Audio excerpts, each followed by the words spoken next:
ओम शांति। आज दिनांक 11 सितंबर 2022 अव्यक्त बाप दादा ने रिवाइज कोर्स 8 अप्रैल 1992 को हम बच्चों को जो शिक्षाएं दी उनका मनन करेंगे। आज बाप दादा ने अटेंशन खिंचवाया। ब्रह्मा बाप से प्यार की निशानी है अव्यक्त फरिश्ता बनना। ब्रह्मा बाप से प्यार की निशानी है अव्यक्त फरिश्ता बनना। अव्यक्त फरिश्ता अर्थात न्यारा और प्यारा। जिस प्रकार ब्रह्मा बाप ने साकार में अव्यक्त फरिश्तेपन का अनुभव कराया, फरिश्ते स्वरूप में स्थित रहकर अपनी सर्व जिम्मेवारियों को निभाया, ऐसे ही बाबा कहते कि तुम कहते हो हमें ब्रह्मा बाप से प्यार है, तो मुख से कहना नहीं, बनकर दिखाना, करके दिखाना। तो बाप दादा कहते यदि ब्रह्मा बाप से प्यार है तो उसकी निशानी फरिश्ता। फरिश्ता बनोगे तो ब्रह्मा बाप के प्यारे, और ब्रह्मा बाप से प्यार है इसे प्रत्यक्ष कर पाओगे। आज बेहद का बाप अपनी आदि श्रेष्ठ डायरेक्ट रचना को देख रहे हैं। ब्राह्मण आत्माएं डायरेक्ट शिववंशी ब्रह्मा कुमार और कुमारियां हैं। ब्राह्मण आत्माएं देव की आदि, बाबा कहते ब्राह्मण आत्माएं आदि देव की आदि रचना हो, इसलिए कल्प वृक्ष में ब्राह्मण फाउंडेशन अर्थात जड़ में दिखाए गए हैं। अपना स्थान देखा है ना? बाप दादा पूछते अपना स्थान देखा है ना? तो बाबा ने हम बच्चों को ऐसा श्रेष्ठ जन्म दिया, ब्राह्मण मर्जीवा जन्म देकर हमें बाबा ने बाप, टीचर, सदगुरु, माता पिता, बंधु, सखा बनकर हमारी पालना की। ऐसा भाग्य किसी भी आत्मा को सारे कल्प में प्राप्त नहीं होता, जिसका प्रत्यक्ष प्रमाण बाबा बताते कल्प वृक्ष की जड़ों में तुम ब्राह्मण स्वरूप में बैठे हो, अर्थात माता पिता के साथ माता पिता की पालना में पलते हो, और आपका आदि स्वरूप देव आत्माओं के रूप में तने में दिखाया जाता है। अर्थात तुम जड़ में, तने में बाप के डायरेक्ट अर्थात परमात्म संतान बनते हो, परमात्म पालना में पलते हो, परमात्म झूले में झूलते हो। तो बाप दादा कहते आप जैसा श्रेष्ठ भाग्यशाली कोई नहीं। और सब आत्माएं, अनेक धर्म की आत्माएं धर्म पिताओं की पालना में पलती हैं, धर्म पिताओं की रचना है, पर तुम परमात्म रचना हो, डायरेक्ट परमात्म पिता से वर्षा लेते हो। बाप दादा कहते यदि कोई पूछता है कि आप कौन हैं, किसकी संतान हैं, तो फलक से, नशे से आप बच्चे कहते हो हमारा पिता परमात्मा है, हमारा बाप टीचर सदगुरु परमात्मा है, हम उनकी पालना में पलते हैं, हम स्वयं भगवान से वर्षा प्राप्त करते हैं। ऐसा किसी भी धर्म की आत्मा कह नहीं सकती। तो बाप दादा कहते इस नशे में रहते हो। देखो, क्रिश्चियन धर्म की आत्माएं क्रिश्चियन क्राइस्ट द्वारा एडॉप्टेड हैं, और अनेक धर्म की आत्माएं धर्म संस्थापकों द्वारा एडॉप्ट होती हैं, वे अपने धर्म की रचना है। तुम हो आदि सनातन देवी देवता धर्म के भी पहले ब्राह्मण बनते हो, डायरेक्ट परमात्म संतान बनते हो, अर्थात शिववंशी कहलाते हो, इसलिए डायरेक्ट रचना कहे जाते हो।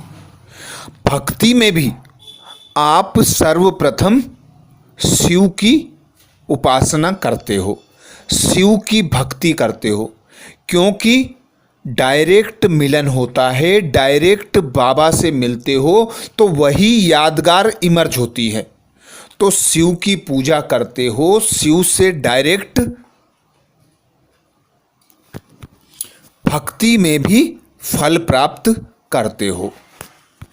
और आत्माएं ऐसा नहीं करेंगी, वे राम की पूजा करेंगी, कृष्ण की पूजा करेंगी, लक्ष्मी नारायण की पूजा करेंगी, शिव शंकर आदि की पूजा करेंगी।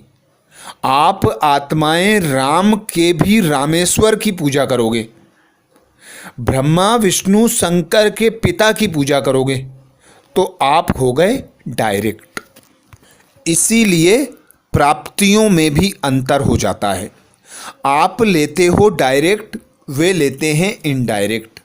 आप आते हो गोल्डन एज में, तो प्रकृति भी गोल्डन एज होती है, वायुमंडल भी गोल्डन एज होता है, सब गोल्डन गोल्डन होता है। पर वे आत्माएं जब आती हैं, जब वे जीवन मुक्ति को प्राप्त करती हैं, तो कॉपर एज प्रकृति होती है, वायुमंडल होता है, सारा प्रभाव कॉपर एज का होता है, तब वे जीवन मुक्ति को प्राप्त करती हैं। अर्थात उनका जो गोल्डन एज का समय है वह कॉपर एज में होता है। आपकी जीवन मुक्ति पूरा आधा कल्प चलती है, उन लोगों की आधे से भी आधे में जीवन मुक्ति चलती है, अर्थात उनके जन्मों के अनुसार वे जीवन मुक्ति भोगते हैं। बाप दादा कहते तो समझे, डायरेक्ट और इनडायरेक्ट रचना का कितना अंतर है। इतना नशा है कि हम डायरेक्ट परमात्मा रचना है। सदा नशा रहता है या कभी कभी रहता है, परसेंटेज में फर्क पड़ जाता है। कभी 100% रहता तो कभी 50%, लेकिन रहना चाहिए सदा एक रस। तो चाहिए चाहिए कब तक कहेंगे। सदा नशा रहता है, यह फलक से नहीं कहते हो, रहना चाहिए कहते हो। तो संपूर्ण बनना अर्थात जिसमें चाहिए शब्द समाप्त हो जाए। बाप दादा कहते तपस्या वर्ष जब आरंभ हुआ था तो कहते थे संपूर्ण बन जाएंगे, संपन्न बन जाएंगे, प्रतिज्ञा करते थे, हाथ उठाते थे। किंतु तपस्या वर्ष खत्म हो गया और अभी भी चाहिए चाहिए का आलाप लगा रहता है। तो चाहिए शब्द को समाप्त करने की बाप दादा श्रीमत देते। बाप दादा पूछते, अब चाहिए शब्द समाप्त होगा, उसके लिए कितने वर्ष चाहिए, कितना समय चाहिए। दूसरों को सेकंड में मुक्ति, जीवन मुक्ति का वर्षा दिलाते हो, कहते हो ना सेकंड में जीवन मुक्ति, तो सेकंड के हिसाब से मल्टीप्लाई करो, कितने वर्ष लग गए और कितने चाहिए। तो इस वर्ष चाहिए चाहिए का गीत समाप्त हो जाए, क्योंकि गीत का भी समय होता है। बाप दादा कहते गीत का भी 3 व 5 मिनट का टाइम होता है। तपस्या वर्ष में दृढ़ संकल्प किया या संकल्प किया, दृढ़ता की निशानी है सफलता। फिर तो इस वर्ष और फोर्स की तपस्या चाहिए ना, या सेवा करनी है, दोनों नहीं कर सकते हो। आपका कर्म योगी टाइटल नहीं है, योगी है। अर्थात देखा जाए तो सेवा उसको कहा जाता है जिसमें स्व और सर्व की सेवा समाई हुई हो। दूसरे की सेवा करें और अपनी सेवा में अलबेले हो जाएं तो उसको वास्तव में यथार्थ सेवा बाप दादा कहते नहीं कहेंगे। सेवा की परिभाषा है सेवा के मेवे मिलते हैं।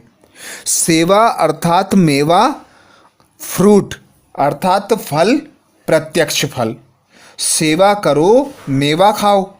अगर स्व के तरफ अलबेले बन जाते हो तो वह सेवा मेहनत है, खर्चा है, थकावट है, लेकिन प्रत्यक्ष फल सफलता नहीं है। पहले स्व को सफलता, बाप दादा कहते पहले स्व की सफलता, साथ में औरों की भी सफलता की अनुभूति हो, साथ साथ हो। स्व की हो और औरों की नहीं हो, यह भी यथार्थ सेवा नहीं है। और औरों की हो, स्व की ना हो, तो यह भी यथार्थ सेवा नहीं है। तो सेवा में सेवा और योग दोनों साथ साथ क्यों नहीं रहता? इसका कारण क्या है? एक को देखते हो तो दूसरा ढीला हो जाता है, दूसरे को देखते हो तो पहला ढीला हो जाता है। इसका कारण क्या है? बाप दादा कहते प्लेन तो अच्छे बनाते हो, पर प्लेन बुद्धि से नहीं बनाते। प्लेन बुद्धि से कोई प्लेन बने तो सफलता भी समाई हो, प्रत्यक्ष फल भी प्राप्त हो, जिसमें बाप दादा कहते निर्माण और निमित्त भाव चाहिए। तो निर्माण करते निर्माण स्थिति की कमी हो जाती है। इसलिए निर्माण का कार्य जितना सफल करने चाहते हो उतना सफल नहीं होता। शुभ भावना व शुभ कामना का बीज ही है निमित्त भाव और निर्माण भाव। तो हद का मान नहीं, लेकिन निर्माण। इसलिए सेवा के प्लान बनाने के पहले बुद्धि प्लान बनाना अति आवश्यक है। साफ स्वच्छ बुद्धि से प्लान बनाएंगे तो सफलता भी प्राप्त होगी और प्रत्यक्ष फल भी प्राप्त होगा। बाप दादा कहते बुद्धि में कीचड़ा होगा तो मेहनत लगेगी। बाप दादा कहते रत्न जड़ित के साथ साथ पत्थर की जड़ मिला देते हो तो सफलता प्राप्त नहीं होती। रत्न और पत्थर मिक्स हो जाते हैं, 9 रत्न जड़ेंगे तो एक पत्थर मिक्स करेंगे। कोई भी चीज़ 9 रियल हो और एक आर्टिफिशियल हो तो उसकी वैल्यू क्या होगी? और ही लेने वाले सोचेंगे, उनके संकल्प चलेंगे कि 9 रियल हैं या ये भी मिक्स हैं। इसलिए सेवा के प्लेन के साथ साथ प्लेन बुद्धि भी आवश्यक है। तो बाप दादा श्रीमत देते यदि स्वच्छ बुद्धि से, साफ बुद्धि से प्लान बनाते हो तो बोझ मुक्त रहते हो, और यदि किचड़ा होता है तो बोझ तले दब जाते हो। सफलता भी प्राप्त नहीं होती, फल भी प्राप्त नहीं होता। यदि साफ स्वच्छ रह कर करते हैं तो बेफिक्र होकर सफलता अवश्य प्राप्त होती है। आगे बाप दादा समझाते जब स्वयं संपन्न बनो तो विश्व परिवर्तन का कार्य भी संपन्न होगा। आप सबकी संपन्नता की कमी के कारण विश्व परिवर्तन का कार्य संपन्न होने में रुका हुआ है। प्रकृति दासी बन आपकी सेवा का इंतजार कर रही है कि ब्राह्मण आत्माएं ब्राह्मण सो फरिश्ता बने और फरिश्ता से फिर देवता बने, तो हम दिल व जान से, सिख व प्रेम से सेवा करें। क्योंकि फरिश्ता बने तब तो देवता बने। ब्राह्मण फरिश्ता से देवता बनेंगे तो फरिश्ता बनना ही पड़ेगा। फरिश्ता का अर्थ है जिसका पुरानी दुनिया, पुराने संस्कार, पुरानी देह से कोई भी रिश्ता ना हो, अर्थात कोई आकर्षण उसे अपनी ओर आकर्षित ना करे। तीनों में पास चाहिए। बाप दादा कहते तीनों से मुक्त चाहिए। वैसे भी ड्रामा में पहले पहले मुक्ति का वर्षा है, फिर जीवन मुक्ति का है। बाया मुक्ति धाम में आप जीवन मुक्ति, बाप दादा कहते बाया मुक्ति धाम के बिना आप जीवन मुक्ति में जा नहीं सकते। तो पहले संपूर्ण संपन्न फरिश्ता बनना है, फिर मुक्ति धाम में जाना है और फिर जीवन मुक्ति में आना है, जिसके लिए बाबा कहते फॉलो फादर।